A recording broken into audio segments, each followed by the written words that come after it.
Hello നമസ്കാരം. നിങ്ങള് ഇങ്ങനെ വിവാഹം ആലോചിക്കുന്ന ഒരു വ്യക്തിയാണ്. ഓക്കെ, വിവാഹം കഴിക്കാൻ ഒരുപാട് ആഗ്രഹിക്കുന്നു. അതിന്റെ ആലോചനകൾ നടക്കുന്നു. പക്ഷെ ഒന്നും ശരിയാകാതെ നിൽക്കുകയാണ്. അപ്പൊ നിങ്ങൾക്ക് അതിലൊരു ആശങ്കയൊക്കെ ഉണ്ട്. ഒരു എന്തുകൊണ്ട് ശരിയാവുന്നില്ല? അങ്ങനെയൊക്കെ ഒരു ക്വസ്റ്റ്യൻ മാർക്കോട് കൂടെ നിൽക്കുകയാണെങ്കിൽ നിങ്ങൾക്കുള്ള റീഡിംഗ് ആണ്.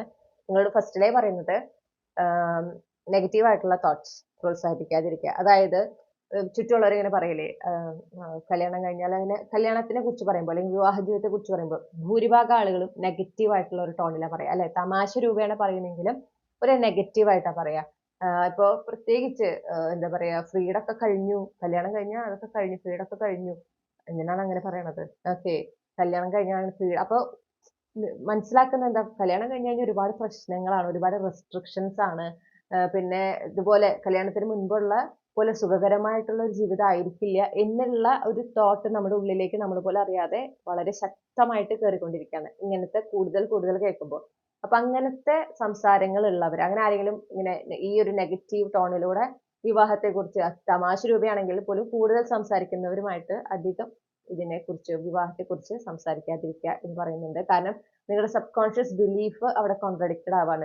നിങ്ങളുടെ സബ് കോൺഷ്യസിന് ആ ഒരു ഫ്രീഡം, ആ ലൈഫ് എൻജോയ് ചെയ്യുക എന്ന് വളരെ ഇമ്പോർട്ടന്റ് ആണ്. പക്ഷെ അതിന് കോൺട്രഡിക്ടറി ആണ് വിവാഹം.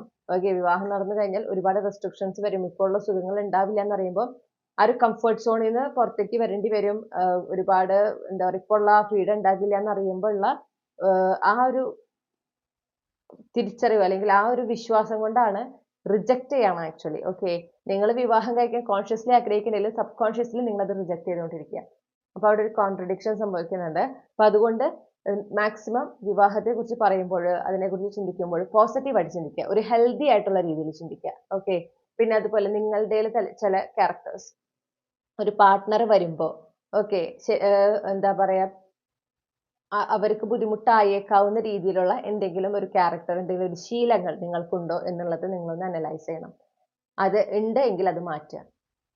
എങ്കിൽ മാത്രമാണ് നിങ്ങൾ ആഗ്രഹിക്കുന്ന പോലെ സമാധാനം നിറഞ്ഞ ഒരു ലൈഫ് ലോങ് കമ്മിറ്റഡ് ആയിട്ടുള്ള ബ്യൂട്ടിഫുൾ ആയിട്ടുള്ള ഒരു വിവാഹ ജീവിതം, അങ്ങനെ ഒരു പങ്കാളി നിങ്ങൾക്ക് ഉണ്ടാകുകയുള്ളൂ. ഇത് വളരെ ഇമ്പോർട്ടന്റ് ആണ്. കാരണം ഈ പറഞ്ഞ കാര്യങ്ങൾ നിങ്ങൾ കൃത്യമായി ചെയ്യണം. എന്നാൽ മാത്രമാണ്, കാരണം നിങ്ങൾ അതിനു വേണ്ടി തയ്യാറാവുകയാണ്. അപ്പൊ അതായത് ലൈഫ് ലോങ് കമ്മിറ്റ്മെന്റ് വേണമെങ്കിൽ അതുപോലെ ഒരു ആരോഗ്യം നിറഞ്ഞ വളരെ ഒരു പീസ്ഫുൾ ആയിട്ടുള്ള ഒരു റിലേഷൻഷിപ്പ് വേണം, അല്ലെ?